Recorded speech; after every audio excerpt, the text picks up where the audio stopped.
in Christmas times.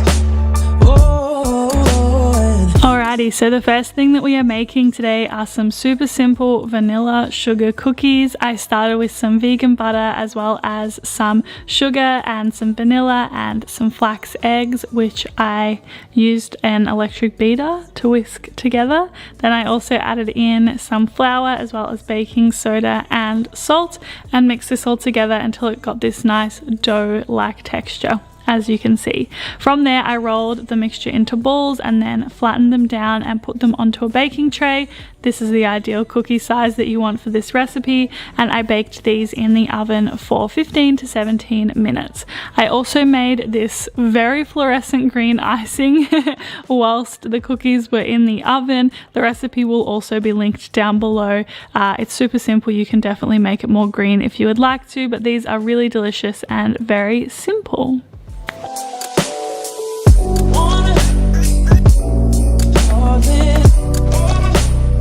This toffee pudding is hands down one of my favorite recipes I have ever made, and I first of all started with some brown sugar, vegan butter, flax eggs and vanilla, and I mixed this all together until it was nice and smooth. I also added in some almond milk and then mixed this all together again until it was nice and smooth. From there, I also then added in some flour as well as some baking powder and some salt, whisked it together till it was nice and smooth. And then I poured this into a bundt cake tin. You don't have to use this style of cake tin, you can use a different one that you have on hand, but I just really like the way that this looks and the way that it is presented. So I baked that in the oven for an hour, and whilst it was baking I made a caramel sauce just from some coconut cream, vegan butter as well as some brown sugar. You just pretty much want to mix this all together over medium heat so that it gets nice and smooth and it all melts together really well, and then once it's done, remove it from the heat.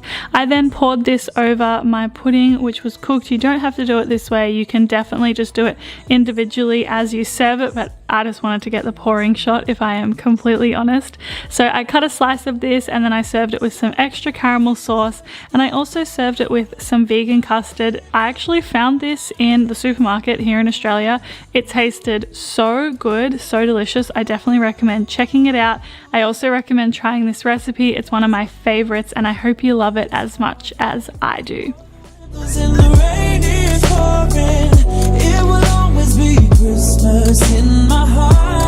This recipe is so very simple, and it starts with some coconut condensed milk as well as some choc ripple biscuits. If you can't get these type of biscuits where you are, you can just get a different type of chocolate vegan biscuit or just a vegan biscuit and then add cacao powder to it if you would like to.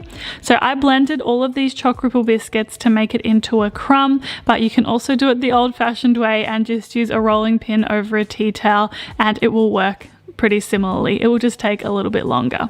So I added in the desiccated coconut to this as well, and then I mixed it all together. Then I rolled the mixture into balls, rolled it in some more coconut, and then put them into a bowl, and that bowl I then put into the fridge. This recipe is one of my nana's old recipes actually that I veganized.